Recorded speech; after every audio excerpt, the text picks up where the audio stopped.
the Stone Age didn't end for lack of stone, and the Oil Age will end long before the world runs out of oil. Man, that is just such a striking historical analogy, isn't it? It perfectly sets the stage for what we're looking at today, which is the absolute, unavoidable inevitability of energy transitions. Welcome to The Explainer. Today, we're unpacking a major and honestly kind of unexpected shift in global climate strategy that's just surfaced. We are looking at a brand new, totally rogue approach to international energy treaties that actually bypasses the traditional heavyweights entirely. So let's dive into this. We're analyzing a pretty fascinating development. An upcoming summit where 60 nations are getting together to discuss the complete 100% phase-out of fossil fuels. But the real kicker? What makes this uniquely compelling is exactly who is not invited to hold a veto.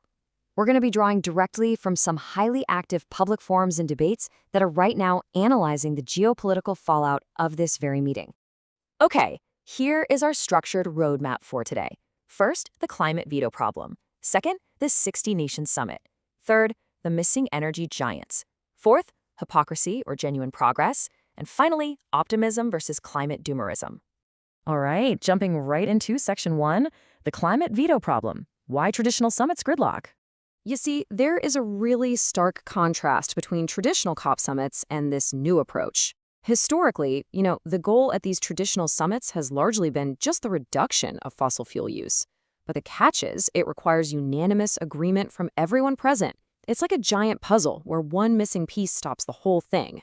That effectively gives megapowers and OPEC cartels an absolute veto over global progress. Literally. If one major oil producer says, nope, the initiative just grinds to a halt. On the flip side, the new approach being discussed in our sources focuses not just on reducing, but on a 100% end to fossil fuels. And crucially, it moves ahead entirely without those veto blockers even being in the room. Moving on to Section 2, the 60-nation summit, a coalition of the willing. 60. And this brilliantly illustrates the scale of the action. That is a massive number of governments deciding to just bypass the usual international roadblocks. We're talking about a highly coordinated effort to rewrite the rules of engagement for the energy transition, basically abandoning the need to wait for the most reluctant participants to catch up. The ambition here is just immense. As this highlights, they're explicitly moving beyond that traditional remit of simply reducing usage. They are putting the idea of 100% total end to fossil fuel use right there on the table. It is a massive shift in the goalposts. But as you'll see in a second, the ambition of this meeting is heavily shadowed by the reality of the global map. Which brings us to Section 3, the missing energy giants, a summit without the heavyweights. So there are some really glaring absences from this coalition. We're talking the United States, China, OPEC nations, Russia, Indonesia. I mean, these are the absolute titans of global energy production and consumption. The source debate immediately zeroes in on a critical question here. What actually happens when 60 countries agree to phase out fossil fuels, but the biggest markets and producers in the world just sit it out? Does this coalition even have the leverage to force global change? Or does missing these heavyweights fundamentally damage the summit's overall legitimacy? Let's break down the nuance of these absences, starting with China. As the sources point out, China's stance is really rooted in geopolitical realpolitik. They typically resist rapid phase-outs because, well, their continued economic development and modernization still heavily rely on fossil fuels.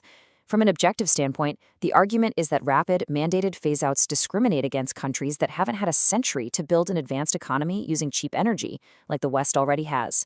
So it's generally viewed as a go-slow roadblock rather than an absolute hard refusal. But wait, you can't really look at China's fossil fuel dependence without immediately looking at this counterpoint. China is simultaneously providing virtually all of the essential materials and manufacturing that actually enable the modernization of global renewable energy systems.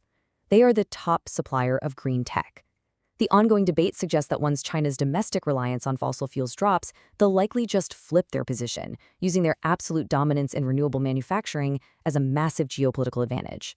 Then, of course, we have the United States. The public discourse captured in our sources shows immense frustration directed at the U.S. right now. Commentators point out that while countries like India and China are actually increasing their solar capacities, the U.S. saw a decrease in solar capacity additions in 2025 compared to 2024. The sentiment framed here is that the U.S. is essentially sitting out of these vital discussions primarily to protect its own massive oil reserves and, its desire to just keep selling them on the global market. Okay, let's move to our next section, Section 4, Hypocrisy or Genuine Progress, Examining the Participating Nations. There is a pretty glaring paradox at the heart of this summit when you look at who is actually at the table. You have Canada, a participating nation, producing more oil than Brazil and Nigeria combined.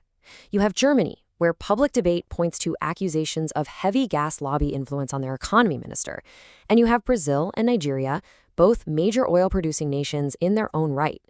It creates a really fascinating contradiction, right? Heavy fossil fuel producers and consumers are somehow acting as the vanguard for 100% phase-out. And because of that paradox, deep cynicism definitely exists in the discourse. Many people are questioning if a treaty signed by major oil producers is even worth the paper it's written on. The court argument here is rooted in political survival. Leaders know they risk losing power if they actually enact the tough policies required to phase out their primary economic drivers. It asks us to seriously question whether this summit is just diplomatic theater. Section 5, Optimism versus Climate Doomerism, Shifting Tides and Solar Records. Now, what's really interesting here is how the public debate shifts from international cynicism to fierce, data-driven optimism. There is a highly passionate counterargument pushing back against the cynicism we just talked about. This perspective argues that climate doomerism and public apathy aren't natural reactions at all. They are effectively tools used by entrenched corporatists to maintain the status quo. The message is pretty clear. Feeling hopeless only serves the interests of those profiting from the current system. And hey, this optimism isn't just philosophical, it's backed by some truly staggering market data.